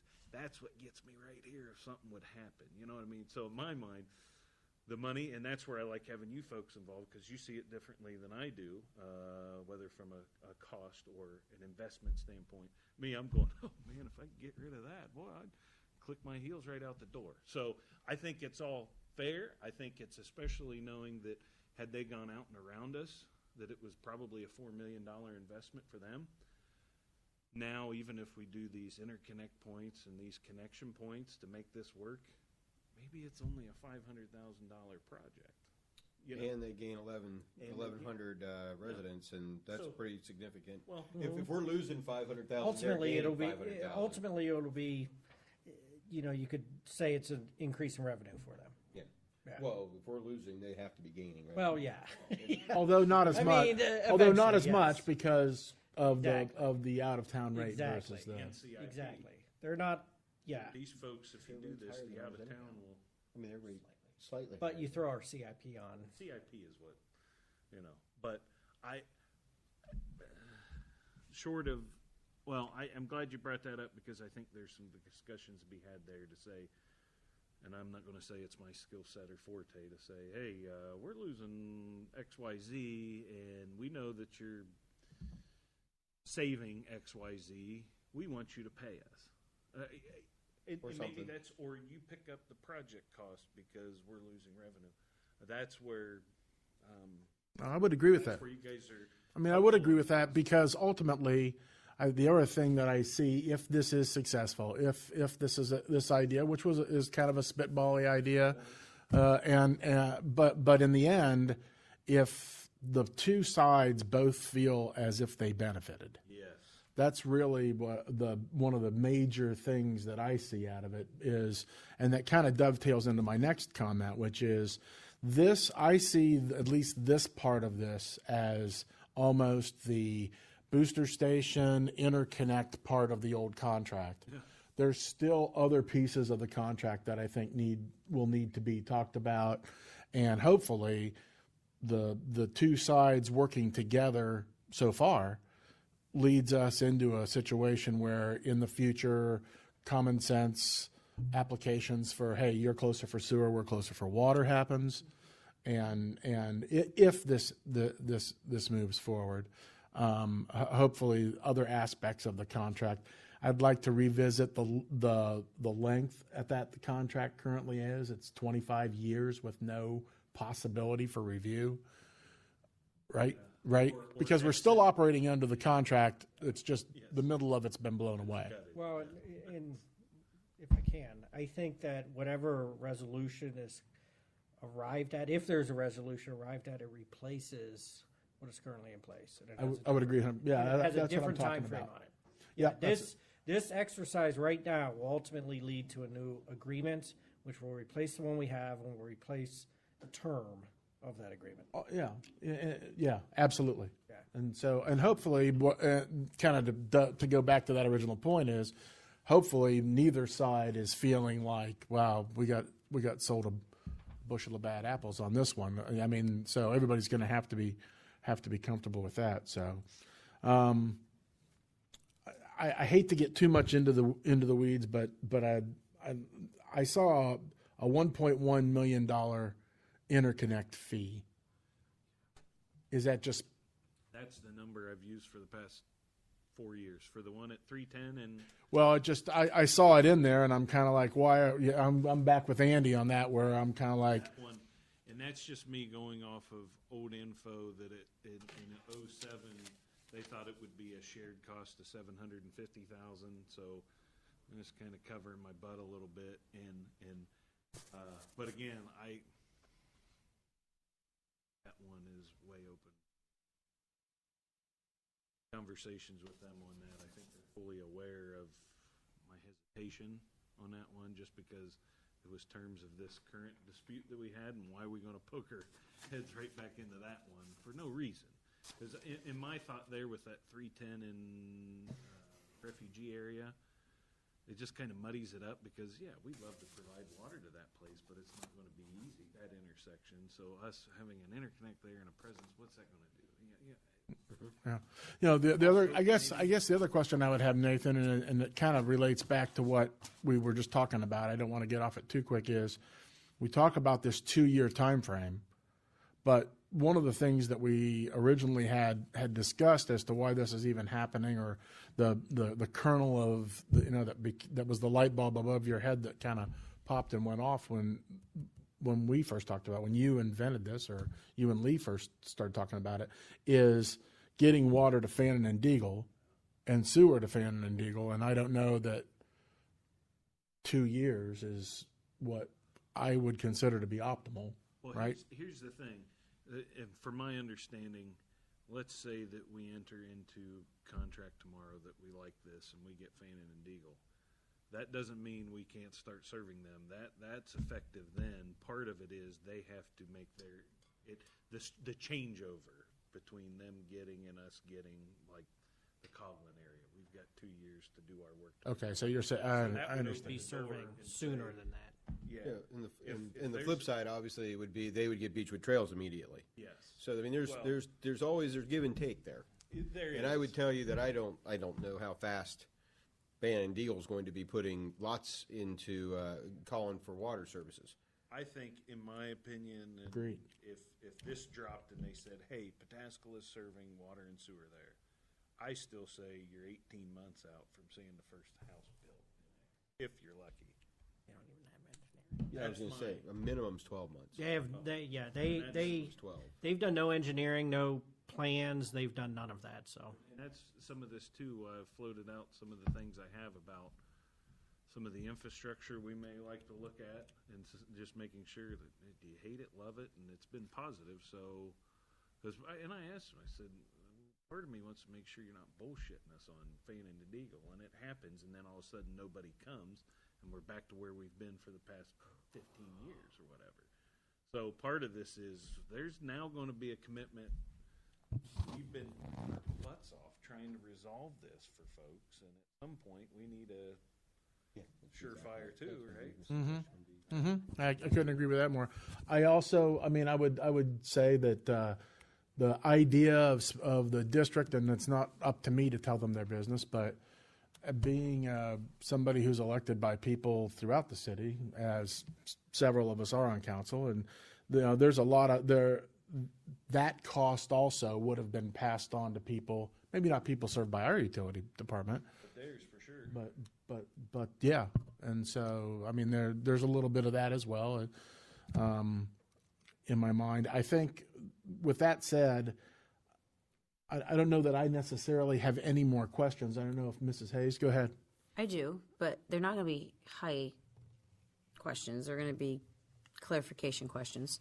So if we stay status quo and we have to put in a bunch of money, when do we run out of money in the current situation that we're in? 17 we start to drop, isn't it? 17, Well, 18. it's the 5 year puts the, Yes, starting in Cycle forward. 17, it starts to gradually go down. Right, by 18, you're probably at zero, right? No, 2020, 2021 is where it really starts. From this point forward, if we remain status quo, it's going to fall every year Okay. based on current Because you're putting collections. more money in, and you're not getting any more tap fees, and you're, okay. and this is why we had the discussions about the rating. Right, well, and I'm taking it all in. This is my first time on utility, I mean, obviously in this committee. I'm glad So- you are, because now we have, now we got 2 folks that get our Right. services. That was Tim's thinking. I mean, we worked with you at the pool, that counts. Yeah. Right That now, counts. well, and I knew that, but it's like hearing it, saying it, processing it, it's all happening. Okay, so let's just say that we do the trade down the road. At what point do you feel like you're going to start to see a profit? Well, When does it become, if you put if we see greater than 200 homes, okay, wow. greater than, so I kind of threw in that 3-year period. But that could be- 17, 18, 19, being just a shy over 200 homes. Anything over 200 homes, I think we're starting to get into the positive. It would be my mind. And Yeah. pending that I can get some of these projects, some of the things to improve our system with some creative assistance. Then that way, part of our cost right now is, well, we're inefficient and we're constantly fighting. Part of this is to solve some long-term issues so we're efficient, and with the idea that the efficiency is bringing down our hard costs in the form of. Okay, so inefficiency costs money. Yeah. Okay. Well, it is now, and I think that's part of why we're chasing our tail a little bit, especially when it comes to. So you need to it just needs streamlined. Like, I okay. would agree, and part of that is, and I wish, part of the reasons I keep notes and a log, and I know it sounds funny, but like Captain Kirk, for the people that come after me, at least they can read some of my notes and figure out maybe some of my rationale. And not make the same mistakes or like repeat themselves, right? The way they added on to this system and the way we kind of did some things here, it's like, what were you thinking? I mean, I would have hoped. Well, we to got a God- water tower we can't use. Well, yeah, and I hope to God an engineer somewhere along the way said, don't do this. And somebody said, hell with you, I know better than you. That's my hope, you know what I mean? But along the line, there's been several things that need to be addressed, that whether we make this deal or not, still have to be addressed. There's efficiency issues, and if we don't make this deal, it starts with the booster station and to see how far we go with that, and then we start kind of connecting some. Yeah. Okay, I may not word this correctly. Let me see. I have notes. Hold on. Okay, this is just okay, I can ask, if people ask me in town, do costs ever, so if you ever have to take costs up, do you ever see them going back down for residents? Like, if you have to increase their fees, or is that plus the 200 homes, things like that, once you start to see that it's, part of, in the part of black. my hope is I don't want to be known as the guy that's raising rates. Right. So Because that's the only time people will pay attention to what you're doing is if it's coming out of their pocket. And I'm not trying to be negative, but that's just kind of just general. I way think people we think. have a responsibility, regardless of the future direction of the department. The one thing that we can control on reducing cost to the customer is to reduce our debt. That's step one. And by doing that, just like our own personal budget, not taking on any more debt. You know, if we were to go in and buy a house or Right. a car right now, our debt to income ratio, I would say, is even. You know, see what I'm saying? So somebody would be crazy to say, yeah, we'll give you a $2 million loan. Oh, you better not, type of thing. So over the years, as we start paying some of this off, and it starts getting closer to 20, 22, 25, where water plant 2 starts to roll off, some of those things, then we say, hey, because we're going to reach a point, and you'll see it in the budget numbers, where we're collecting $200,000 more in the CIP than we need. That's when you start bringing it down. Now, operationally speaking, my hope, my hope is if you can eliminate the inefficiency and what I keep saying, spreading ourselves thin, and we kind of refocus down to what I would say the village. I mean, that's really what our water system is outside of Beechwood Trails. It's the old village. There's opportunities to reduce costs there because the way we're set up is to be revenue neutral. So the idea, for the most part, the less we make, the less the cost, right? Well, then you start adding customers, and then, so there's a point that I hope, certainly I want to. It starts with the CIP reducing that, and I would love to back down the operational or not increase the operational instead of saying, we want that $19, I'm just as a number, that 19 extra a month right now, we do it slowly. And if we know that we have a deadline with this change, a little bit here, and then see how the growth is. All right, well, I kind of thought maybe we'd do $1 this year. Maybe we only need to do 50 cents. I appreciate that mentality, just because you're not Yeah. thinking too far out and not cognizant, I guess would be the word, of like growth and mistakes and repairing them as you go instead of going too big. Well, and I think, too, one positive that we've had in recent years is we increased the water CIP. If you remember, we took that from $1.50 per thousand to $3. That was passed in like March, and we used that whole year to get the word out. It was almost maybe was it a whole year? It was a year. It became active. It was a year before it came active. So we had plenty of time to get the word out, talk with people, answer questions, give them examples of bills, and it was very quiet. I think if we go through with something like this, let's say that we're in agreement, and even before, there's a public information campaign that follows to start getting the word out, any means necessary to say, if we go with this deal, this is why we're doing it, this is how we came to a conclusion, and this is how it will affect you over the next X years, and this is what rates will do, or, if we go to that point, to try and get the word out and prepare and answer questions. There's part of me that thinks that there's when I chew on this, there's people who think, man, you guys, this is a great idea because you're kind of refocusing, and the people that built this system, now you can focus on fixing the old pipes in downtown or whatever. Then there's the other part of me that gets right here in the gut saying, why in the hell are you moving away from that extra revenue? What's the matter with you? So I don't know. And you guys are the ears with that as it comes to the constituents on if this would even be, I don't know. This is an idea. So I have one more. yeah. In the next 5 years, where the budget, like you said, starts to dip down, and we have all the maintenance that we have to put in to what we currently have, is there any way to slow the maintenance down? I'm sure you've looked at that, but in order to slow the dip. Well, one way would be not fixing repair jobs in a certain demographic area. That's one way. I think I struck a chord. I think he would. Meaning an area that we would not be responsible for anymore, I think is what he's Oh, referring I see. to. Well, Okay, and- so and you reduce, I see. Well, and here, like in the next report, you'll see our little end-of-year report, now I might be lying to you, but I think we had almost 50 repair jobs, service repair jobs. 75% of those. Now, that's not to incriminate the system. It was just, well, it's been 30 years in the ground and stuff's starting to fall. Well, I'm sure downtown's the same way with Well, clay in the ground. And Downtown, some of those taps and saddles they did down there, the direct thread, are outlasting everything else. You look Really? at them and say, why would they ever use that? They're outlasting some of these other things.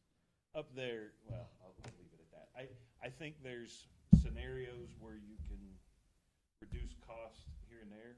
Some of those steps we've already taken okay. without, I would say, impacting service. Okay. I think there's some that we could take it a little farther, but I would compare it to, you know, a job, and I'm not going to buy a 20-cent paper every day. Well, is that What about the, if we didn't have to undertake the projects, what would it do over the 5 years? say that again? If we didn't have to undertake Oh, the well, projects? what it would allow for, and this is part of what I want to get out of this committee as we move forward, is let's say that we make this deal. Here's the unfunded CIP. You all see this, and this is not Nathan making up stuff. This is actually using stuff from a utility study that the city paid a significant amount of cash for to kind of evaluate what should we do. Part of that is kind of looking down and saying, well, if we can eliminate part of this, then where shall we prioritize? And I think instead of $14 million of infrastructure improvement, I think you take it down to the 8 mark and then say, well, maybe we do it over 15 or 20 years. I don't know. There's some that go away that you don't have to do, but there's still other areas where we should, the heart of our system.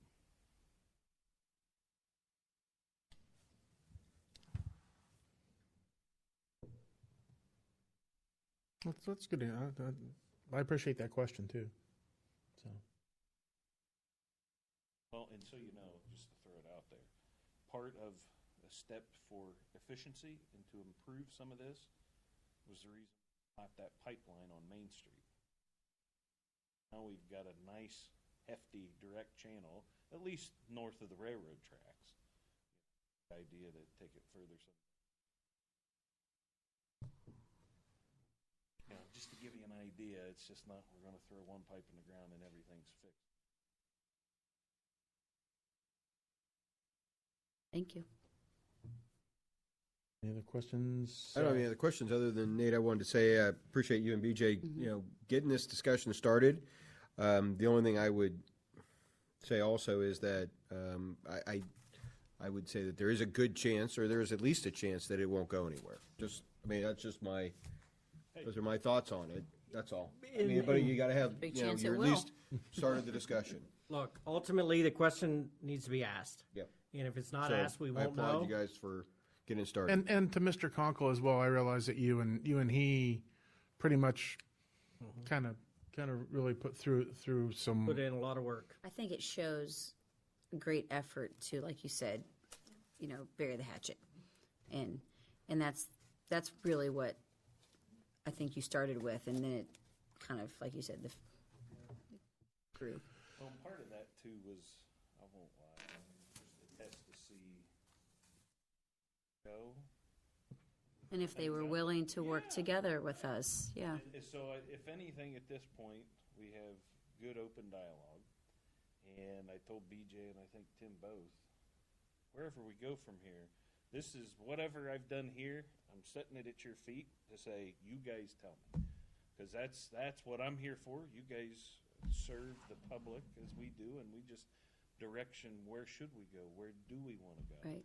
And regardless of where we go, I would like to this year develop our swamp plan, okay? Remember our swamp? Swamp is the ramp for Sewer water asset management plan, just like the ramp. What was the A? Swamp. What was the, Asset. asset. Okay. Sorry, you weren't clear, and we were talking about sewer. I wasn't really sure where that was going. I was clear. So you guys know everything that I know. From the standpoint of where should we focus, what's coming up. But yeah, and part of this too, you know, I always say the unknown is what the EPA decides. Sometimes they get pet projects. You won't believe the hoops that we are running through for this lead and copper stuff. We were out in front of it. In fact, so you know, some of our pre-release information where we tested it with the school, they're using some of our lingo moving forward on examples on how to get the word out. But what they're making us do because of poor operators and silly situations, we're going way above and beyond, which is fine for a system that we don't have any lead service lines that we found yet.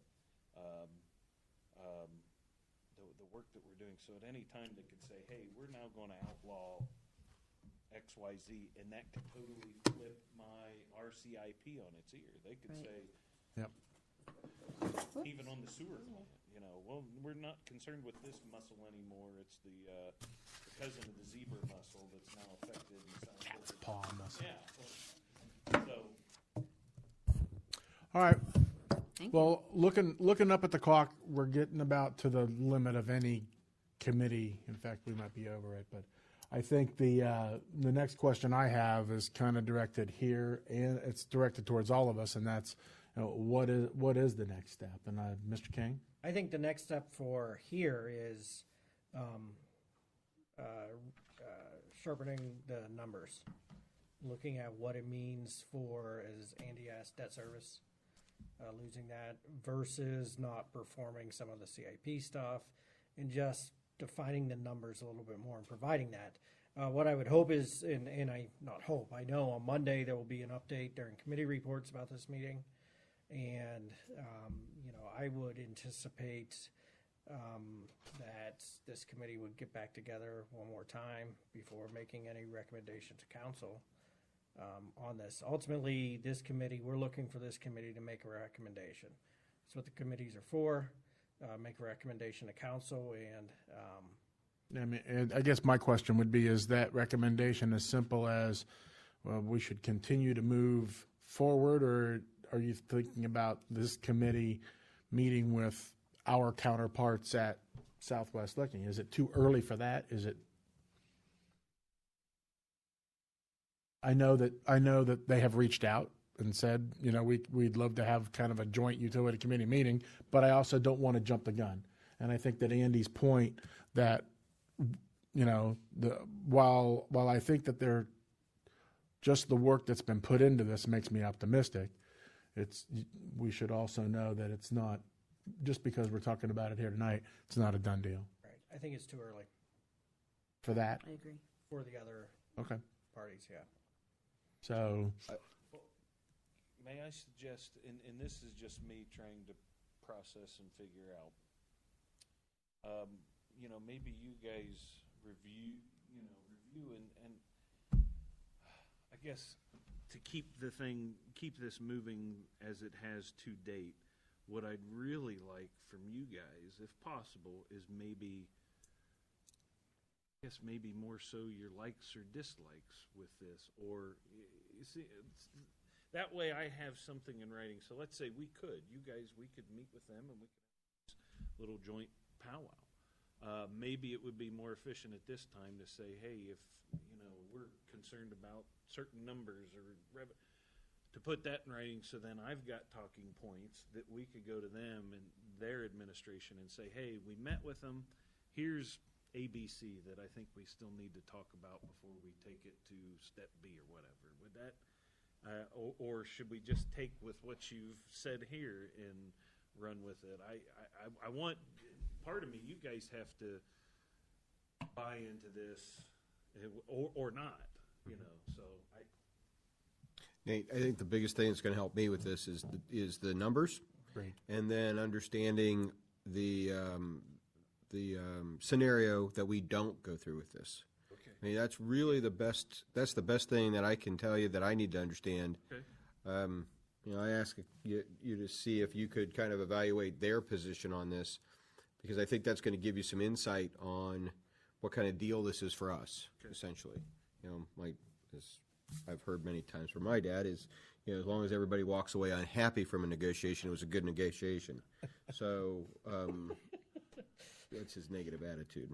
So anyhow, but we really should understand their position a little bit more. I think some of the comments that the three of us have made, or questions that we've asked about the deal, kind of got into a lot of the details that probably are premature at this point.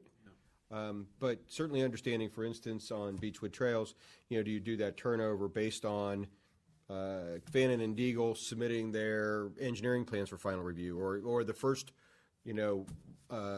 water tap to be purchased? That's the key to turn it over, and then it may be a phased turnover. We may decide to do 25%, 25%, 20, and just walk down that path so that some of that revenue stream isn't lost immediately without having something to recoup it from. The other side is some of these booster stations.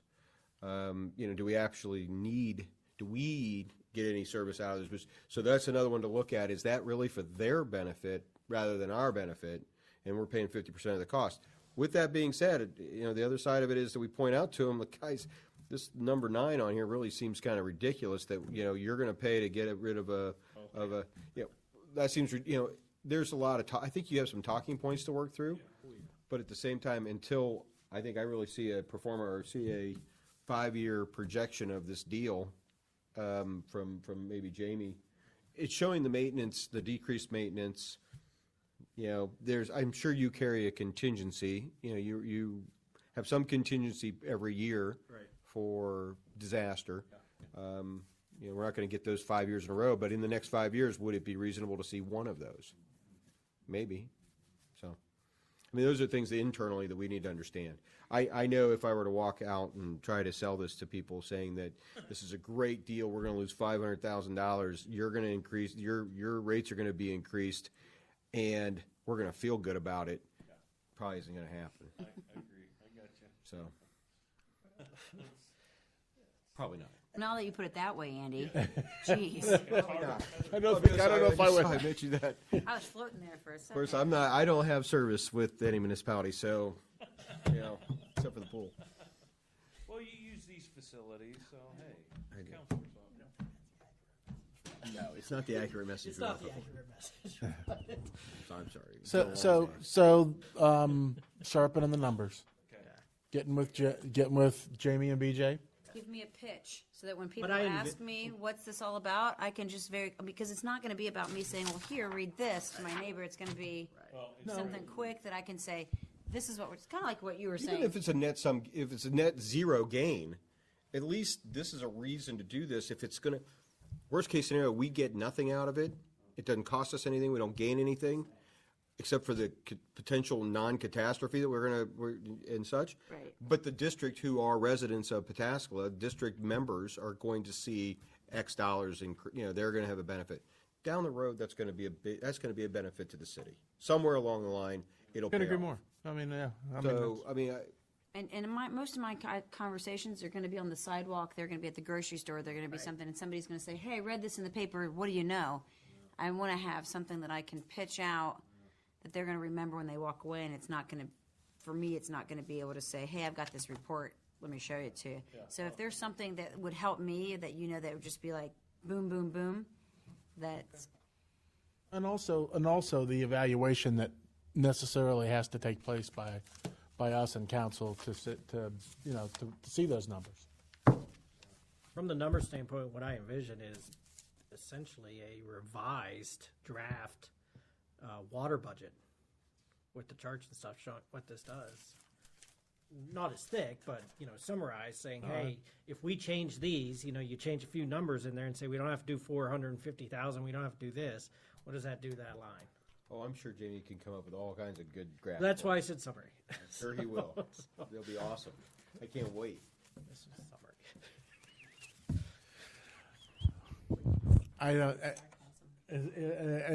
No other questions appearing in a plan having been set forth. I'll obviously give an update as to how this meeting went at the meeting.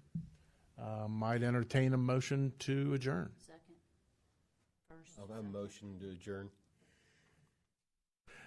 Roll, Kathy. Hicken. Yes. Hayes. Yes. Walther. Yes. Thank you, everybody. Thank you. Put your chairs down. Oh,